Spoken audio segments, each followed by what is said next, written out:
Bismillahirrahmanirrahim. Assalamualaikum warahmatullahi wabarakatuh.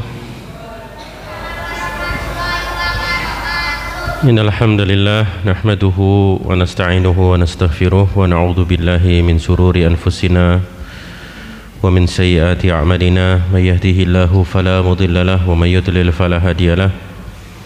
Asyhadu an la ilaha illallah wahdahu la syarika lah wa asyhadu anna Muhammadan abduhu wa rasuluhu la nabiyya ba'da. Allahumma salli wa sallim ala nabiyyina Muhammadin wa ala alihi wa sahbihi wa man tabi'ahum bi ihsanin ila yaumiddin. Para ustadz, ustadzah, para jamaah sekalian yang dimuliakan Allah Subhanahu wa taala, pada kesempatan ba'dal maghrib ini kita akan sama-sama berdiskusi, sharing saja ya, tentang bagaimana kita bisa istiqomah di jalan Allah Subhanahu wa taala. Ini lanjutan dari kajian sebulan yang lalu ya. Kalau nggak salah kemarin itu sampai kedua ya. Ini lanjutkan kita ketiga dan keempat ya. Sebelum yang ketiga, ini ada sebuah motivasi sebetulnya buat kita semuanya ya. Dalam sebuah hadis yang diriwayatkan oleh Imam Bukhari ya. Hadis nomor 2996. Jadi di sini Rasulullah sallallahu alaihi wasallam itu bersabda bahwa jika seorang hamba itu sakit atau dia berada dalam perjalanan ya, atau safar ya, maka dicatat paginya pahala sebagaimana kebiasaan ketika dia mukim dan ketika dia sehat. Jadi ini motivasi bagi bapak-bapak, ibu-ibu dan kita semuanya untuk bisa istiqomah ketika kita sehat kita. Karena belum tentu nanti di akhir hidup kita, ini bukan doa ya, belum tentu di akhir hidup kita bisa ke masjid seperti ini loh Pak. Coba bayangkan ada orang ya yang dia itu ke masjid selama 30 tahun, kemudian di akhir-akhir hidupnya dia sakit nggak bisa ke masjid selama 10 tahun. Maka 10 tahun terakhir nggak bisa ke masjid itu, kalau menurut hadis ini dia akan tetap dicatat datang ke masjid. Saya misalnya punya banyak teman yang sekolah di luar negeri. Selama di Indonesia masjid kan gampang tuh, dia tiap saat tuh datang ke masjid. Satu saat dia ada di Jepang sana, susah sekali cari masjid. Dia sekolah di sana 2 tahun, ada yang 3 tahun ya. Maka selama 3 tahun di sana, insya Allah kalau menurut hadis ini, selama dia istiqomah tuh di Indonesia ini, dia datang ke masjid, maka selama 3 tahun itu dia tetap dicatat datang ke masjid ya. Jadi kalau bisa selama kita ini mukim ya, kita ini berada di negara kita, di tempat tinggal kita, kemudian kita sehat, usahakan kita itu betul-betul berupaya dengan sangat melakukan amalan tuh istiqomah itu. Ya, coba bayangkan ya, sekarang dalam kondisi misalnya COVID-19 ini, tiba-tiba ada orang yang harus ke rumah sakit, kemudian terbaring, sesak gitu, seminggu misalnya dia di ruang isolasi, nggak bisa ke masjid Pak. Nah selama dia sehat, dia ke masjid, seminggu itu dia dicatat datang ke masjid tuh. Masya Allah. Kalau setiap hari dia baca Quran, walaupun misalnya cuma 1 muka gitu, selama di ruang isolasi itu dia nggak bisa baca Quran, maka selama di isolasi itu dia dicatat baca Quran. Ini luar biasa Pak ya. Inilah buah dari keistiqomahan ya. Nah oleh karena itu ya, ini lanjutan yang sebulan kemarin. Kita sebagai seorang muslim ya, ini saya gabungkan dengan ilmu perilaku ya, kita tuh harus tahu Bapak Ibu semuanya, bahwa ketika kita mau melakukan sebuah amalan, itu apa sih sebetulnya yang menghambat diri kita ya. Yang menghambat diri kita itu hanya ada 2 tuh, kalau enggak internal ya eksternal. Internal tuh diri kita sendiri Pak, dan ini yang paling banyak ini sebetulnya. Kalau eksternal itu misalnya adalah keluarga, nggak semua keluarga itu mendukung loh, betul nggak Bu? Ya kan? Ada yang istrinya pingin ke masjid, suaminya nggak setuju.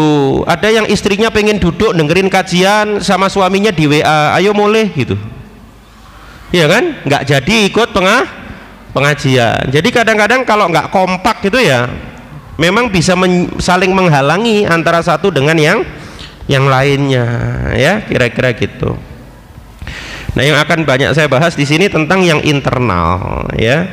Jadi kadang-kadang kita itu seperti yang sering saya sampaikan ya, secara agama kita itu punya yang namanya hawa nafsu kan. Innan nafsa la ammaratum bisu illa ma rahima rabbi, ya.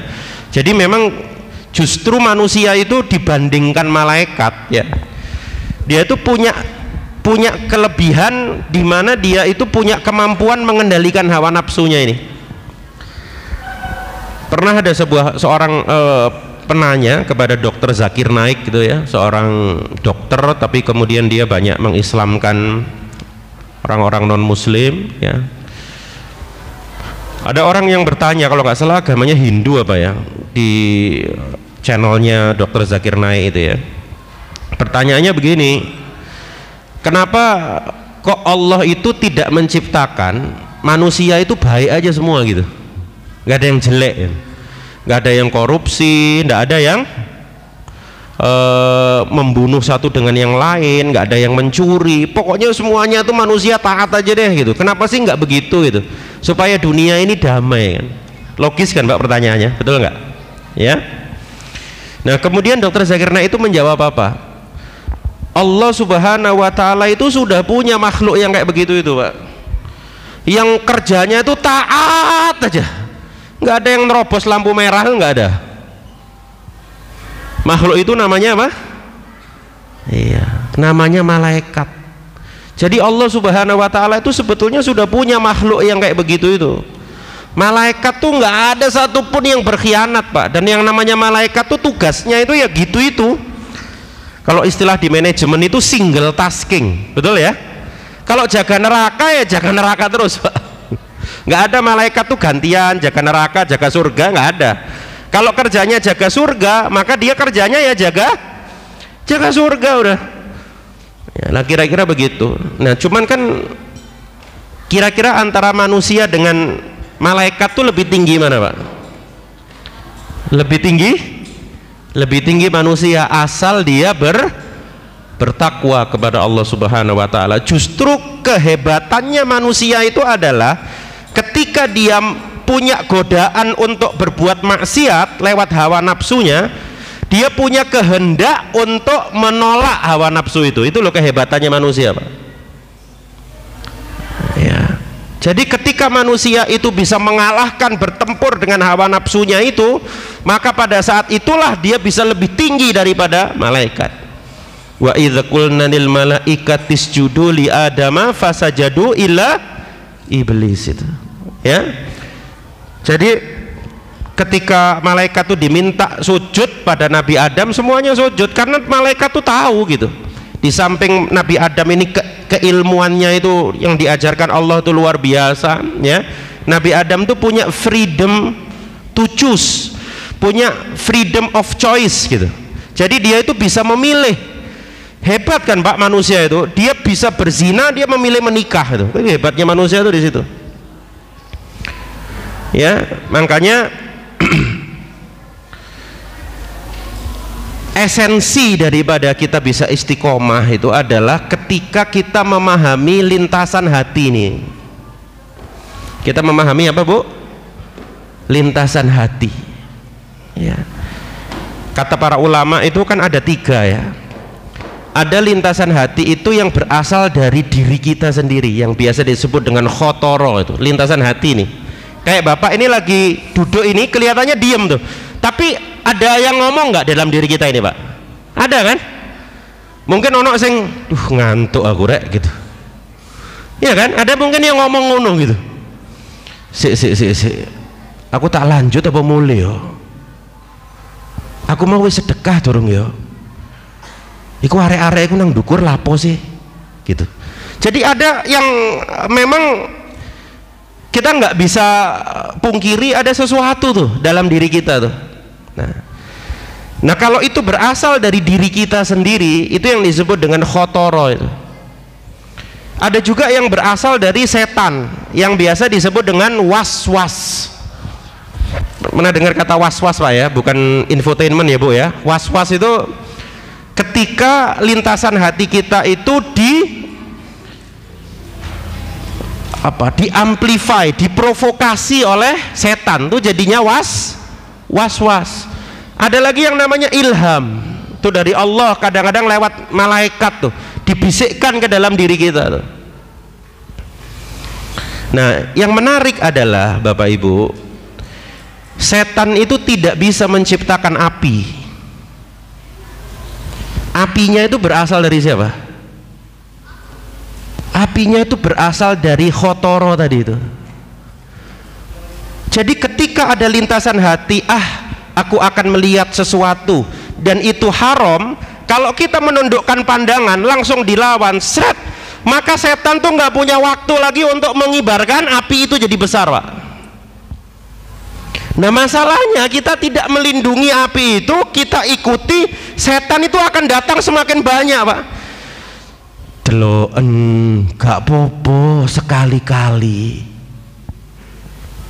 mari ngono tobat to wis, tenang ae, gak popo gitu. Coba bayangkan Pak ya, kira-kira api yang tadinya kecil tuh jadi besar nggak Pak? Jadi besar ya. Jadi kalau kita mau istiqomah, baik istiqomah dalam hal kebaikan maupun melawan kejahatan, kita tuh harus peka tuh. Oh ini mulai ada api nih. Kalau kita nggak peka, maka setan itu akan ngipasi api itu jadi kebakaran Pak. Yang namanya hawa nafsu itu berubah jadi apa? Yang namanya khotoro itu berubah jadi was-was.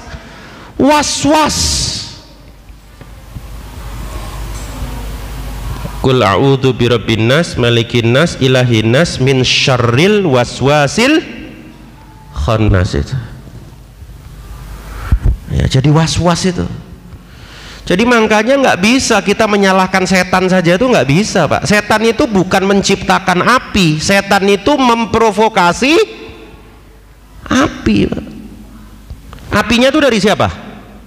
Dari kita, makanya kita disiksa, kita bisa masuk surga, bisa masuk neraka, karena apinya kepada sesuatu yang diharamkan atau kepada sesuatu yang diperintahkan oleh Allah, itu asalnya dari diri kita, bukan dari setan. Setan tuh cuman ngipasi aja, dan setan tuh ketika ngipasi api itu jadi besar, dia itu sabarnya luar biasa.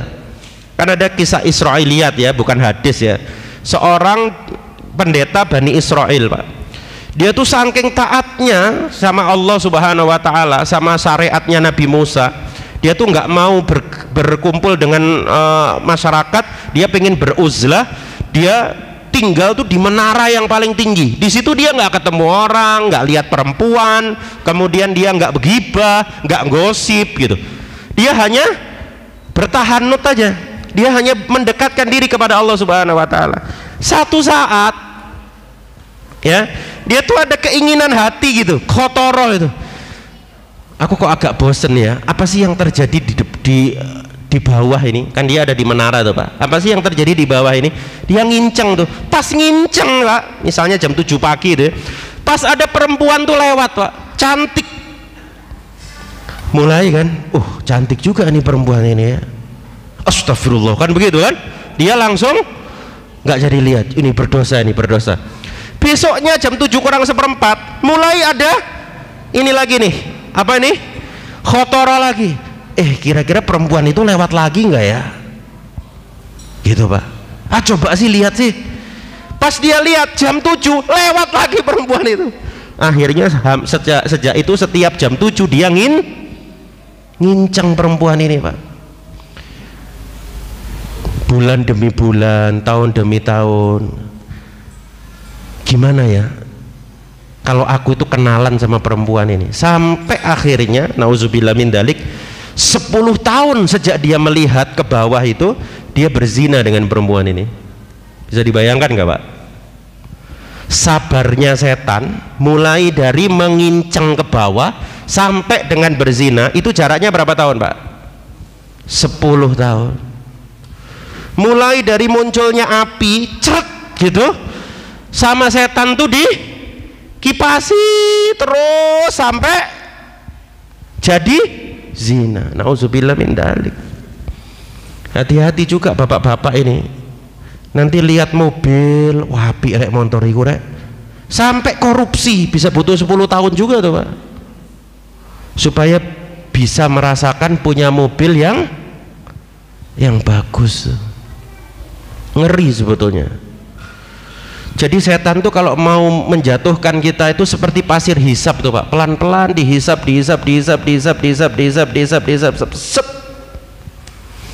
Makanya Allah Subhanahu wa taala mengajarkan kepada Rasulullah sallallahu alaihi wasallam untuk diajarkan juga kepada kita ya, untuk berlindung. Ini dalam surat Al-Mu'minun ayat 97 98. Wa qur rabbi a'udzu bika min hamazatis syayatin wa a'udzu bika rabbi ayahdurun. Doa ini kalau bisa dihafalkan Pak.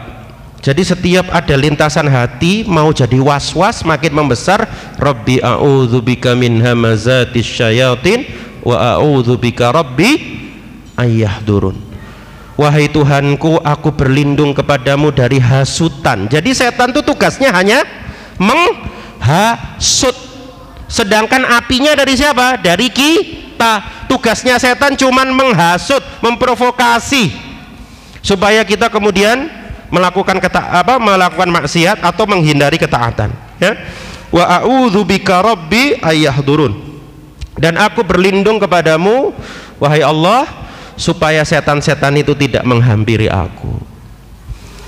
Kalau ini masih terlalu panjang ya paling tidak kita baca a'udzubillahi minasyaitonirrajim. Makin kuat setan itu kita langsung a'udzubillahi minasyaitonirrajim. Makin kuat lagi a'udzubillahi minasyaitonirrajim. Kita tunjukkan pertempuran kita dengan setan itu. Ya. Jadi ini luar biasa sekali ya. Kita memang harus peka terhadap pertempuran yang ada di dalam batin kita ini ya, supaya kita bisa dimudahkan oleh Allah Subhanahu wa taala untuk istiqomah ya, kira-kira begitu bapak-bapak dan ibu-ibu semuanya. Nah itu kemarin masih melanjutkan bagian kedua tentang motivasi ya, self motivation. Yang ketiga adalah manajemen waktu ya, time management ya kalau dalam ilmu perilaku itu ya. Ini sudah sering ya di sini, saya pikir bapak-bapak dan ibu-ibu mungkin membaca di Arba'in Nawawi atau mendengar dari ustadz-ustadz yang lainnya ya. Min husni islamil mar'i tarkuhu ma la ya'ni. Salah satu tanda kebaikan Islam seseorang itu adalah meninggalkan hal-hal yang tidak ada manfaatnya. Jadi kalau kita itu mau istiqomah, maka jangan sekali-kali mengisi hidup kita ini dengan hal-hal yang tidak ada manfaatnya, walaupun mubah, walaupun boleh Pak. Ya, contohnya tidur boleh, tapi ketika terlalu lama menjadi nggak ada manfaatnya Pak. Apalagi orang tuh kalau sudah mulai sepuh, S3, sampun sansoyo sepuh gitu ya, itu tidurnya itu makin sedikit Pak. Beda sama bayi Pak. Kalau bayi itu tidurnya 18 jam Pak. Bayi itu kan kerjanya nyusu, nangis, pipis, tidur gitu ya. Jadi kalau ada orang jamaah yang tidur tok itu yang bayi saja nih ya. Bayi itu tidurnya banyak Pak. Ya ini ada jamaah sebelum duhur tidur, sesudah asar tidur, kajian tidur ya. Jadi tidur aja kerjanya. Oke ya, soalnya saya kalau malam nggak bisa tidur Pak. Nah ini masalahnya ya. Kadang-kadang itu memang orang tuh kalau sudah mulai sepuh kan tidurnya sebentar ya, apalagi ada stresnya Pak. Orang stres itu cenderung sulit tidur ya, atau sulit bangun Pak. Jadi tergantung ini tipe yang mana Anda. Jadi ada yang susah tidur, ada yang susah bangun. Digugah itu ya Allah Pak ya, nggak pernah mau bisa bangun. Nah, kebanyakan orang itu dia nggak mampu untuk produktif itu karena ini tadi, waktunya diisi oleh hal-hal yang tidak ada manfaatnya, ya. Makanya Imam Nawawi itu sampai menulis bab khusus supaya kita itu bisa bersegera menunaikan kewajiban. Segerakan, misalnya bapak mau sholat ya segera, mau sedekah ya segera gitu, segerakan. Kayak ini mau kurban ini segerakan pak, ojo sik kok ae wis ngenteni kok anu ae gaji ke-14 gitu misalnya ya, sak sik aja, karena kata sik itu biasanya diikuti oleh kata sik berikutnya pak. Jadi kata nanti itu memiliki anak cucu, saya biasa bilang begitu. Namanya siapa anak cucunya nanti itu? Yo nanti lagi pak.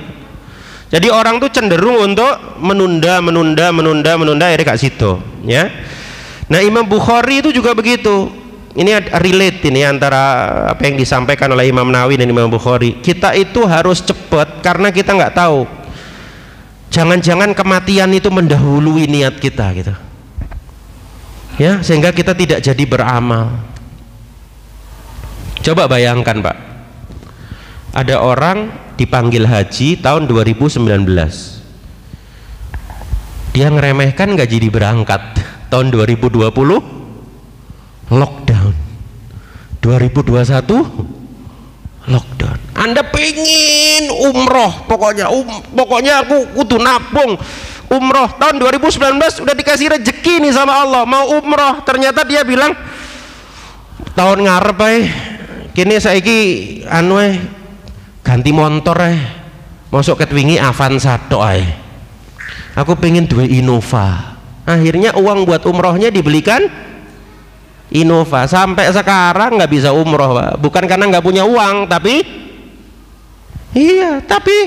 Allah sudah putuskan. Makanya bapak-bapak ibu-ibu ini kalau sudah ada panggilan dari Allah, ada rezeki, segerakan. Saya tuh tahun 2019 qadarullah bisa berangkat ke Tanah Suci. Ada satu jamaah yang satu kloter sama saya itu, satu kelompok itu, dia cerita Pak, dia itu menunda haji 1 tahun sama Allah itu ditunda 10 tahun Pak, dengan berbagai macam alasan.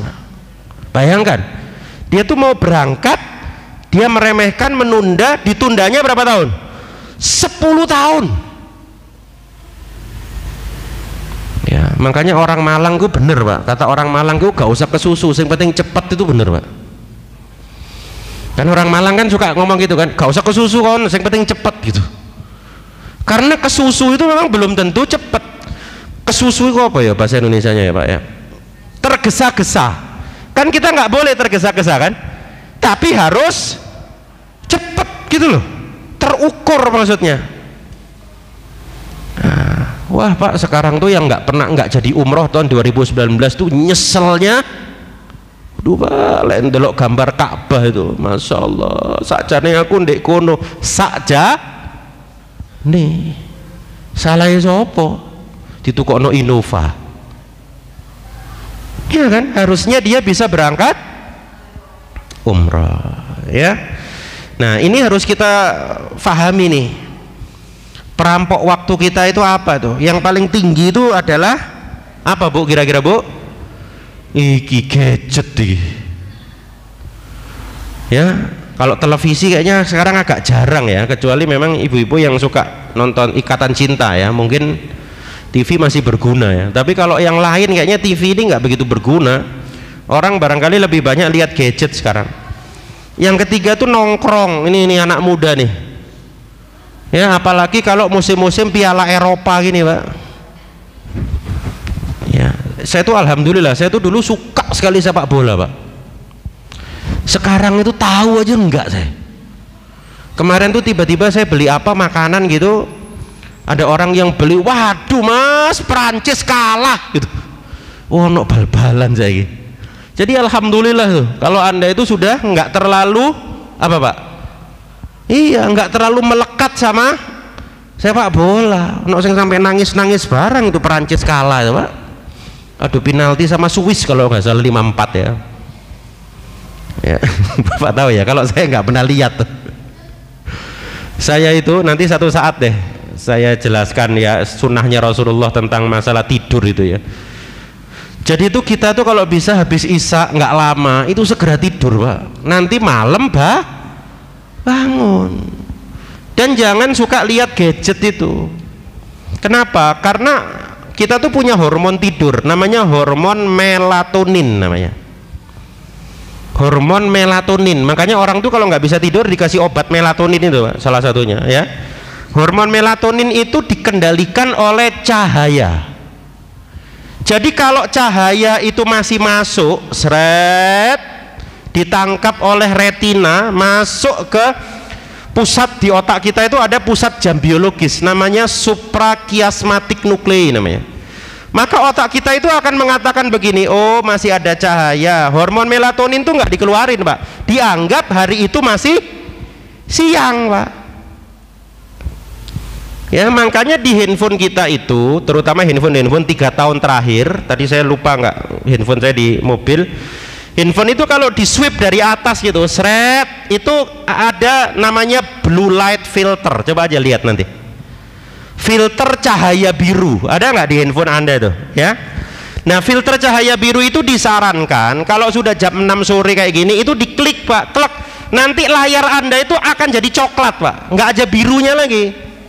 Karena cahaya biru itu, walaupun ini masih perbedaan pendapat para ahli, cahaya biru itu disinyalir, hipotesanya dia akan dibahasakan oleh suprachiasmatic nuclei, oh sekarang masih siang, jadi hormon melatonin itu tidak dikeluarkan, akhirnya Anda tidak merasa ngantuk. Makanya sunnahnya Rasulullah itu kalau kalian mau tidur, redupkan atau matikan lentera-lentera, tutuplah bejana-bejana. Itu hadis sahih Pak, padahal Rasulullah tuh nggak pernah belajar hormon Pak. Nah sekarang Anda malam, wah terang benderang, justru kalau sebelum isya gini, nah ini terang benderang nggak apa-apa ini, karena kalau diredupkan kasihan penceramahnya Pak, nanti melatonin pada keluar, bukan meneteskan air mata, meneteskan air liur, itu yang terjadi itu ya. Jadi kalau ini diredupkan gitu, harusnya Anda pulang dari masjid ke rumah itu mulai diredupkan tuh, supaya melatonin ini keluar. Handphone jangan dinyalakan. Saya tuh kemarin lihat riset di Indonesia, orang itu rata-rata melihat handphone 2-8 detik sekali Pak. Bayangkan Pak, jadi gak ndelok handphone 8 detik itu rasanya itu. Makanya kan ada orang kan padahal gak ada apa-apa Pak ya, itu bisa dibayangkan ya. Jadi itu sedikit rahasia kenapa Rasulullah SAW itu sangat menganjurkan kita itu kalau sudah isya redupkan lampu-lampu, segera tidur Pak. Itu sunnah itu ya, nanti bangun. Nah sebaliknya ada hormon namanya hormon kortisol. Jadi kenapa sih dalam Al-Quran itu kok Allah itu menciptakan siang dan malam, ada tanda-tanda kekuasaannya antara siang dan malam. Ternyata tubuh kita ini diprogram salah satunya oleh cahaya Pak. Ketika muncul cahaya fajar, kortisol itu naik ya. Makanya kortisol itu naiknya sekitar jam-jam 2:30 pagi itu. Itu kortisol itu naik. Kortisol itu hormon kewaspadaan, ada yang menyebutnya hormon stres Pak. Makanya harusnya kita itu waspada itu justru pada saat sebelum subuh sampai dengan sebelum duhur Pak. Lah arek saiki kualik Pak, kortisolnya muncul jam 10 malam, melatoninnya hormon tidur muncul jam 5 isuk. Jadi habis subuh yang dimakruhkan tidur justru dia tidur gara-gara nongkrong itu tadi. Jadi kalau ditanyakan sama saya, kenapa ya dok anak saya kok habis subuh selalu tidur, coba cek Bu, mungkin wifi ibu 24 jam di rumah, jadi dia jam 2 baru tidur. Dia ndelok handphone, cahaya biru masuk, seret, otaknya mengatakan ini jam 2 siang barangkali, bukan jam 2 pagi ya. Makanya ada ilmu namanya sleep hygiene. Kalau bisa tidur itu waktunya itu setiap hari itu sama terus Pak, walaupun weekdays, weekend tuh kalau bisa sama. Karena kalau ada perbedaan ya, itu kita akan mengalami yang namanya social jet lag. Tahu jet lag ya? Kalau kita pindah, misalnya kita terbang ke Amerika itu, dari sini terbang malam sampai sana malam lagi gitu, ya kan? Jadi kadang-kadang kita mengalami jet lag karena perubahan waktu gitu. Atau sampai sini malam, sini berangkat malam sampai sana siang misalnya, ya. Sama orang itu kalau terjadi perubahan waktu weekdays sama weekend, maka dia akan mengalami social jet lag. Dan social jet lag ini disinyalir oleh para ahli menjadi faktor resiko terjadinya stroke, penyakit jantung koroner, cancer, depresi. Jadi jangan dikira loh Anda itu tidurnya kacau tidak mengacaukan diri kita. Diri Anda itu bisa kacau, termasuk ibu-ibu itu moodnya bisa berubah nih gara-gara tidurnya kacau. Makanya di negara-negara yang jarang lihat sinar matahari itu angka depresinya lebih tinggi Pak, yang disebut dengan seasonal depression. Jadi orang yang jarang lihat matahari pagi itu cenderung moodnya jadi kurang bagus. Makanya saya sarankan Bapak Ibu, kalau bisa sering-seringlah lihat sunrise sama lihat sunset. Itu cara kita untuk meriset jam biologis Pak. Ya, maksudnya lihat matahari pagi sama lihat matahari sore, itu terapi cahaya itu. Makanya saya sarankan kalau olahraga jangan jam 5 kurang seperempat sampai jam 5 seperempat. Anda pulang masih nggak lihat cahaya matahari. Kalau bisa pulang dari masjid jam 5 gitu, Anda baca Quran dulu, nanti jam 6 kurang seperempat Anda keluar gitu. Pas pulang jam setengah 7, jam 7 Anda bisa melihat cahaya matahari, bisa melihat cahaya matahari, bisa berjemur. Betul Pak? Nah itu yang benar. Ini olahraga setengah 5 si peteng bedut ya, pulang masih gelap gitu loh. Paham ya Bapak Ibu ya? Nah, itu sedikit saya tambahkan. Oh ini tadi masalah menunda ya.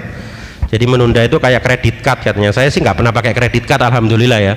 Orang pakai kredit card tuh gimana sih Bu? Rumongso duwe tapi sakjane ngutang, betul kan? Dikit-dikit gesek, dikit-dikit gesek. Koyok duwike padahal bukan uangnya itu. Orang menunda itu begitu. Sekarang tuh kayak ayam tiba-tiba numpuk Pak, nggak selesai. Itu yang banyak terjadi sama mahasiswa sekarang itu ya, nunda akhirnya DO Pak, soalnya nggak ada waktu yang cukup untuk mengerjakan, akhirnya drop out. Sedih Pak kalau sudah begitu ya. Dan kadang-kadang ya itulah, ono sing kecanduan game, ono sing ini, aduh saya tuh lihat mahasiswa kalau udah begitu tuh kasihan orang tuanya kan, betul nggak? Nah, untuk mahasiswa bimbingan tuh Pak, 6 bulan itu dari dulu tuh cuman latar belakang, rumusan masalah, tujuan, manfaat. Itu bab 1 Pak, nggak maju-maju ya. Masya Allah luar biasa. Saya tuh pernah survei kecil-kecilan pas ngisi di Brawijaya itu, tak kasih kertas-kertas kecil anak-anak tuh, nggak tahu di sini nanti hasilnya sama nggak ya. Tak kasih kertas-kertas kecil, tak suruh nulis.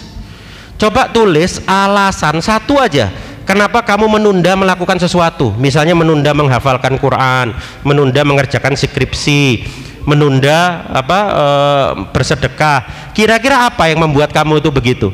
Jawaban paling banyak yang teratas versi anak milenial itu adalah nggak mood. Itu jawabannya itu.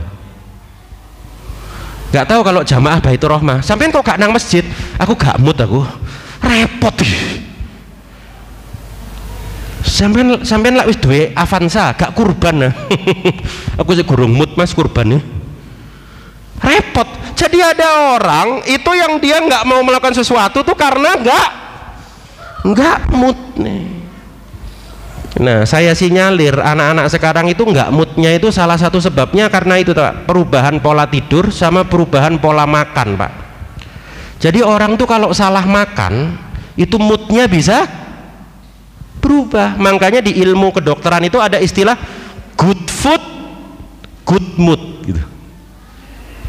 Good food, good mood. Lah rek saiki panganane Bu mie beting, mie judes, mie setan level 20. Tawa. Anak-anak sekarang diamankan di atas ya Pak, supaya nggak tambah rame ya. Jadi anak-anak sekarang tuh ya Allah Pak, gimana anak-anak sekarang mau moodnya bagus Pak, lah sama ibunya dikasih makan nasi lauknya mie, nasi kalori karbohidrat, mie karbohidrat plus ada micin, generasi micin, gak ono proteinnya, nggak ada lemak baiknya, betul Pak, nggak ada seratnya gitu. Nah, ini bapak-bapak melok guyu iku aku mau sarapan iku sego karo itu favorit Pak. Ya. Nanti aja mungkin yang bulan depan saya bahas itu ya, masalah lifestyle medicine ya, good food good mood gitu ya, kemudian masalah cahaya dan seterusnya ya. Nanti diingetin Pak ya, topik untuk bulan depan ya. Terus yang kedua baru males ini Pak, kalau iki wis gowon bayi, kalau bisa memang harus dilawan ya yang namanya males itu. Saya pikir kita semua punya bibit-bibit kemalasan ya. Kemudian ada juga ketika saya survei kecil-kecilan itu, ada yang saya tidak tahu Dok bagaimana harus memulai gitu ya. Misalnya ada seorang anak muda, dia pengen untuk menikah, saya nggak tahu Dok gimana saya harus memulai, repot kan ya, betul nggak Pak? Makanya saya punya teman di Jogja itu sampai bikin apa istilahnya dia itu, saya sampai lupa singkatannya itu, dia tuh bikin ini sama psikolog Jogja itu bikin taarufan itu loh Pak, antara laki sama perempuan itu loh ya, store biodata secara islami itu, karena ada anak-anak muda itu nggak ngerti dan dia tidak terbiasa ngomong sama bapak ibunya, katanya ngomong karena ibu itu isin itu ya, akhirnya dibikinkan tuh tempat seperti itu. Nah terus ada lagi yang jawabannya itu menarik Pak, karena saya itu suka meramal, berandai-andai besok itu lebih longgar daripada sekarang. Ini juga sering kita kan, betul gak ya, wis meneh wis aku tak maca Al-Kahfi saiki aku tak turuse ae, dadak meneh ono tonggo sing loro, betul nggak Pak? Ayo siapa yang kemarin tadi malam mau baca Al-Kahfi gak sido, soalnya tadi pagi juga nggak jadi, akhirnya sampai maghrib itu belum baca Al-Kahfi karena malam itu gini meneh wis gak apa-apa jam 8 saya baca Al-Kahfi, ternyata jam 8 ngeterno siapa saudara, ada saudara sakit, terus gak situ. Makanya kalau kita punya waktu waktu senggang segerakan ya. Nah ini ada bagus dari salah satu buku yang ditulis oleh Mel Robbins namanya, ini banyak juga digunakan oleh para motivator, trainer, hipnoterapis, para ahli perilaku gitu ya. Jadi kita itu gini Pak, kalau kita sudah punya niat ya, supaya kita itu nggak mudah untuk menunda, kita ngitung di otak kita ini. Misalnya kita mau kurban deh ya, saya mau kurban, langsung hitung aja 5, 4, 3, 2, 1, ambil handphone transfer gitu. Kalau gak ngono gak sido-sido Pak ya. Anda mau apa, misalnya baca Quran, baca Al-Kahfi, langsung hitung 5, 4, 3, 2, 1 seret, walaupun hanya 2 ayat yang Anda baca itu cara untuk melatih otak kita tidak melakukan penundaan. 5, 4, 3, 2, 1 gitu ya. 5, 4, 3, 2, 1 lakukan. Aku kayaknya kudu nulis ini, saya kan lagi nulis buku kan, langsung aja 5, 4, 3, 2, 1 buka laptop, walaupun hanya 1 paragraf. Caranya begitu Pak, ternyata itu cara bukan mengakali otak ya, melatih otak kita untuk membuat jalan-jalan setapak gitu Pak caranya Pak. Kan 1 paragraf itu jalan setapak bagi 100 halaman kan, betul nggak Pak? Ya, jadi kita jangan mikir 100 halaman seperti jalan tol. Jalan tol itu dimulai dari jalan setapak, Pak. Nah, untuk membuat jalan setapak itu jangan ditunda, gak sido-sido nanti jalan tolnya gitu loh kira-kira. 5, 4, 3, 2, 1 lakukan. Walaupun hanya 1-2 kalimat, Pak. Nah, gitu caranya, Pak. Oke ya, Bapak Ibu ya, bisa dipahami ya. 5, 4, 3, 2, 1. Jadi besok kalau mau sedekah 5, 4, 3, 2, 1 jret gitu. Ingat Pak, kita itu kadang-kadang lihat Facebook, lihat IG ya, terus tiba-tiba ada yang lewat tuh iklan wakaf Quran. Itu nggak kebetulan loh Pak, bisa jadi memang perlu orang itu dan kita yang diminta Allah untuk sedekah ya, kira-kira begitu. Terakhir adalah kedisiplinan, self disiplin ya. Nah, ini sudah sering ya hadis ini ya, bahwa Allah itu mencintai amal yang adwamuha wa inqala, jadi terus menerus walaupun sedikit. Nah, ini sesuai judulnya saya combine dengan ilmu-ilmu perilaku. Jadi supaya kita ini bisa disiplin ada beberapa cara ya. Di sini ada berapa, 5 itu ya. Yang pertama, ini kata guru saya namanya Mas Darmawan Aji, masih muda ya. Saya lanjut sedikit ya Pak ya, tinggal sedikit aja. Yang pertama tracking itu kita punya kemajuan, checklist gitu. Saya sudah membaca kemajuan saya berapa. Yang kedua supporting, siapkan dukungan ya. Kayak saya nih, saya mau menurunkan berat badan, maka Anda kalau cari di rumah saya kerupuk itu enggak ada Pak. Jadi Anda kalau mau kurus jangan beli kerupuk iki rong black di omah apa kate kuru. Jadi ketika Anda mau makan enggak ada kerupuk, kudu metu se udan, betul apa enggak? Gak sido wis makan kerupuk. Kalau mau beli mie cukup beli 2 aja. Jadi kalau mau beli lagi sungkan Pak, bukan sungkan, males gitu, harus keluar. Ketiga, rewarding dan punishing. Jadi kalau kita berhasil, kita boleh mereward diri kita sendiri. Misalnya saya sudah turun 5 kilo nih, ya udah deh, saya kemarin kan belum makan nasi goreng, sekarang saya mau makan nasi goreng, itu boleh Pak ya. Atau punishing, dihukum. Kayak Umar bin Khattab tuh pernah di Mukhtasar Minhajul Qasidin itu terlambat sholat jamaah asar, lihat 2 bintang di langit, langsung disedekahkan itu Pak kebunnya itu. Wah, ini kalau ditiru jamaah Baitur Rahmah luar biasa Pak. Pas Anda nyetir gini terlambat sholat jamaah asar, tak sedekah no motorku ini Pajero bisa motor ya Pak. Itu saya yakin besok nggak terlambat lagi itu, saya yakin tuh. Karena kadang-kadang kita itu kalau ngeleor nggak pernah menghukum diri kita, betul nggak Pak? Nah, yang keempat countering dengan doa tadi itu atau dengan self talk ya, dengan kata-kata positif. Yang kelima itu committing, berkomitmen, mengulang pain and gain, dulu sudah saya jelaskan. Jadi ayat-ayat yang motivasi itu ditulis ya. Termasuk ada kalau dalam ilmu motivasi itu yang disebut dengan public commitment Pak. Bapak misalnya ahli hisab ya, ahli hisab itu perokok itu loh maksudnya.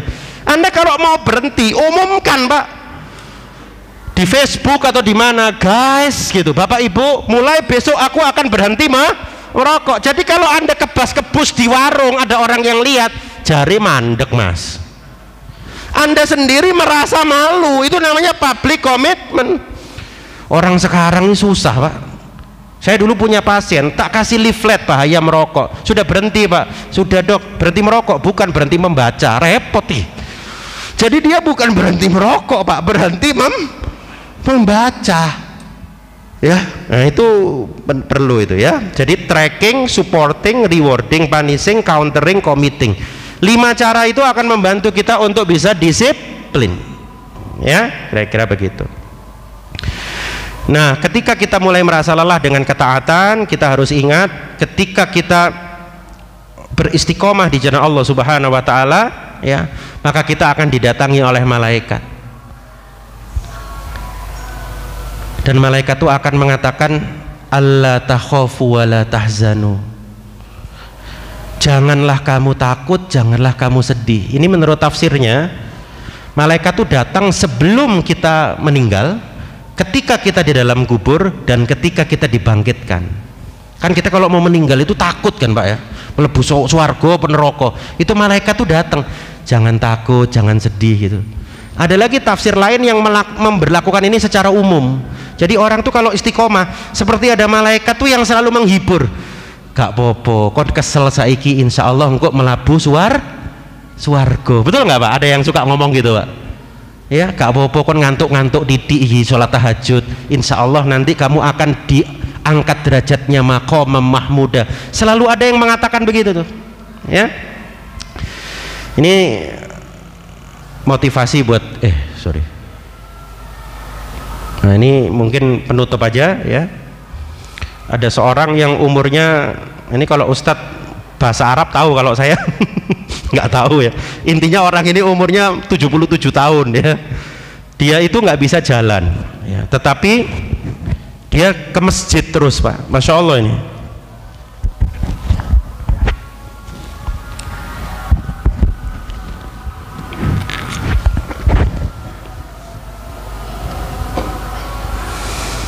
Dan yang luar biasa ya, orang tuh kalau istiqomah ya, nggak ada sama sekali di wajahnya itu ada rasa terpaksa, nggak ada Pak. Coba lihat wajahnya nanti, karena dia meyakini bahwa setiap lututnya, walaupun lutut itu berdarah ya, lutut itu akan bersaksi di hadapan Allah Subhanahu wa Ta'ala. Jadi bapak-bapak, ibu-ibu, saya sering sampaikan, cacat mental itu lebih bahaya daripada cacat fisik Pak. Ada orang yang fisiknya cacat tapi mentalnya sehat Pak, sedangkan kita fisiknya sehat, mentalnya cacat Pak. Orang tuh kalau mentalnya sehat walaupun fisiknya cacat, dia akan bisa melakukan sesuatu yang dilakukan orang normal. Masya Allah kan?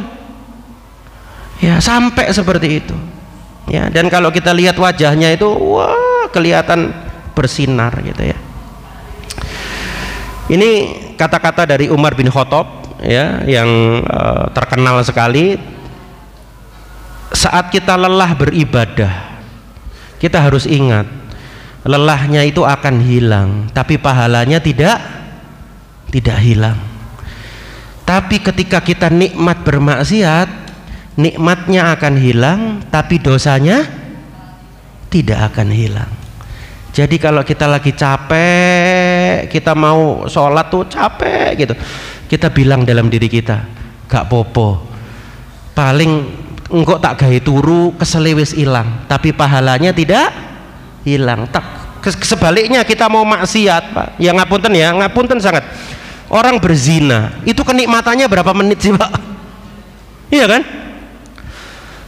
Nggak sampai sekian menit sudah hilang, tapi apa dosanya kalau nggak tobat, Masya Allah, nggak hilang-hilang ya. Mudah-mudahan materi yang singkat ini bisa memotivasi diri saya terutama ya, karena materi ini sebetulnya saya buat untuk diri saya sendiri dan para jamaah sekalian. Mudah-mudahan Allah membantu kita istiqomah sampai dengan akhir hidup kita, dan mudah-mudahan kita menutup akhir hidup ini dengan amal-amal yang terbaik, husnul khotimah ya. Subhanakallahumma wa bihamdika asyhadu an la ilaha illa anta astaghfiruka wa atubu ilaik. Saya mohon maaf jika ada kesalahan. Assalamualaikum warahmatullahi wabarakatuh.